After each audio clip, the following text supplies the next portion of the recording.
Tamil media entertainment நேயர்கள் அனைவருக்கும் வணக்கம். இன்னைக்கு நம்ம தமிழ் மீடியா என்டர்டைன்மெண்ட் யூடியூப் சேனலில் வந்து டியூட் பிரதீப் ரங்கநாதன் அவருடைய கதாநாயகன் நடித்த 3வது திரைப்படம் பிரேமுலு படத்தின் மூலம் மலையாளத்தில் அறிமுகமான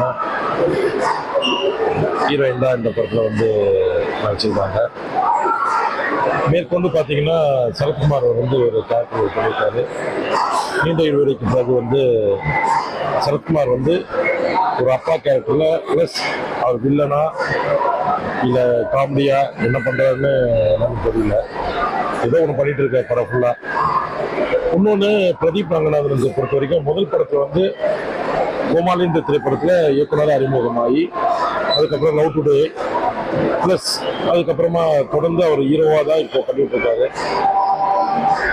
இப்போ அடுத்தது கூட வந்து லைஃப் இன்சூரன்ஸ் கம்பெனியில் வந்து எல்ஐசி கூட ரிலீஸ் ஆகுது விக்னேஷ் சிவன் அவருடைய இயக்கத்தில்.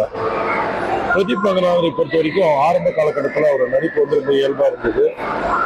கொஞ்சம் தனுஷோடைய இது இருந்ததா சாயம் இருந்தால் அப்புறம் உடல்வாக அப்படி தான் இருந்தது. ஆனால் ஆக்டிங் கொஞ்சம் மெருகேற்றி இருந்தால் தான் நினச்சோம். ஆனால் டியூட் திரைப்படத்தை பொறுத்த வரைக்கும் பிரதீப் ரங்கநாதன் மனசில் யாரோ ஆழமாக போயிட்டு நீங்கள் தான் அடுத்த ரஜினிகாந்த், நீங்கள் தான் சூப்பர் ஸ்டார், படம் ஃபுல்லாக நீங்கள் ஸ்டைல் பண்ணுங்கள், நீங்கள் பெரிய ஹீரோவா இல்லை அப்படின்ட்டு சொல்லிட்டாங்களா என்னன்னு தெரியல. ஸ்டைல் பண்ணுற பேரில் இரிட்டேட் தான் பண்ணிட்டு இருக்காரு. அதே மாதிரி அவருக்கு இந்த படத்தில் சம்பளம் எவ்வளோன்னு தெரியல. குறைஞ்சது ஒரு 10 கோடி ரூபாய் சம்பளம்னு வச்சுங்க, 100 கோடி ரூபாய்க்கு நடிக்கிறாரு. வருங்காலங்களில் இதெல்லாம் கொஞ்சம் தவிர்த்து அவர் கொஞ்சம் நல்லா இருக்கும்னு நினைக்கிறேன். மேற்கொண்டு இந்த திரைப்படத்தில் வந்து இசையமைப்பாளர் வந்து அபிநமிக்கார். இவர் யாருன்னா திப்பு மற்றும் ஹரிணி அவருடைய புதல்வன். இந்த படம் தான் அவருக்கு முதல் திரைப்படம். லிரிக் கடை மியூசிக்லாம் வந்து சொல்கிற அளவுக்கு தான் இருக்குது.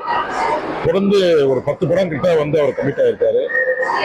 ஒரு யங் அனிருத்துக்கு அப்புறம் ஒரு யங் மியூசிக் டைரக்டர் தொடர்ந்து வர்றது வந்து வாழ்த்துக்களை தெரிவிக்க முடியும். இயக்குனரை பொறுத்த வரைக்கும் ஒரு முள்ளு மேலே சேலை மாதிரி கம்பிக்கு மேலே நடக்கிற கதை தான். அதாவது ஒரு காதலன் ஒரு காதலி கதை மாதிரி கொண்டு போவாங்க. ஒரு ஹஸ்பண்ட் ஒய்ஃப் கதை மாதிரி கொண்டு போய் ஹஸ்பண்ட் வந்து அந்த நாட்கள் திரைப்படத்தில் பாக்கியராஜ் மாதிரி ராஜேஷ் அவர்கள் கூப்பிட்டு காதலனுக்கே சேர்த்து வைக்கிற மாதிரி ஒரு விஷயத்தை கொண்டு போகிறாங்க.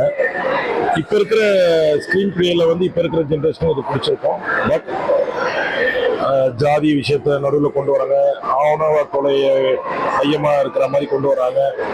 2025 இன்னும் இவங்க இப்படிதான் இருக்காங்க அப்படின்ற மாதிரி டைலாக்லாம் சொல்றாங்க. 2025 இருக்கிற ஒரு பால் பண்ணை அமைச்சராக காட்டுற சரத்குமார் அவர் வந்து இன்னும் ஜாதி பத்திலாம் வந்து அவர் ஏதோ சின்ன வயசுல மினிஸ்டர்லாம் ஆகிறதுக்கு முன்னாடி அவர் தங்கையை கொண்டுற மாதிரி காட்டுறாங்க. ஆனா இப்ப தன் பொண்ணையே கொல்லுவாரு ஜாதிக்காகன்றது காட்டுறது வந்து கொஞ்சம் நெருடலா இருக்கு. ஏற்கனவே மாரி செல்வராஜ், வெற்றிமாறன், ரஞ்சித்லாம் ஜாதி சம்பந்தமான படங்கள் எடுக்கிறாங்க. அதுல இருந்து வந்து ஒரு என்டர்டைன்மெண்ட் படங்களா தயவு செய்து நீங்க எடுக்கணும்னு கேட்டுக்கொள்கிறேன் இயக்குனரா. மேற்கொண்டு இப்போ டியூட்டை பொறுத்த வரைக்கும் ஒரு என்டர்டைன்மெண்ட் மூவி தான். தீபாவளியை பொறுத்த வரைக்கும் சூப்பர் ஸ்டார் ரஜினிகாந்த், கமலஹாசன், அது அடுத்த ஜென்ரேஷன் அஜித், விஜய்லாம் நடிக்கிற காலகட்டத்தில் இன்னைக்கு பிரதீப் ரங்கநாதன் படமும் ப்ளஸ் ஹரி கிருஷ்ணா படம் ஒன்று வந்திருக்கு, ஹரிஷ் கல்யாண் படம் ஒன்று வந்திருக்கு, ப்ளஸ் பைசன் ஒரு படம் விமர்சனமாக அடுத்து பார்க்குறோம். விக்ரமுடைய புதல்வன் குரு விக்ரமும் நடிச்சிருக்காரு. இது ஒரு ஆரோக்கியமான விஷயம் தான். ஆனால் படத்தை கரெக்டாக கான்சன்ட்ரேஷன் பண்ணணும். ஒரு என்டர்டைன்மெண்ட் மூவி, காமெடிக்கு நல்லா இருக்கு.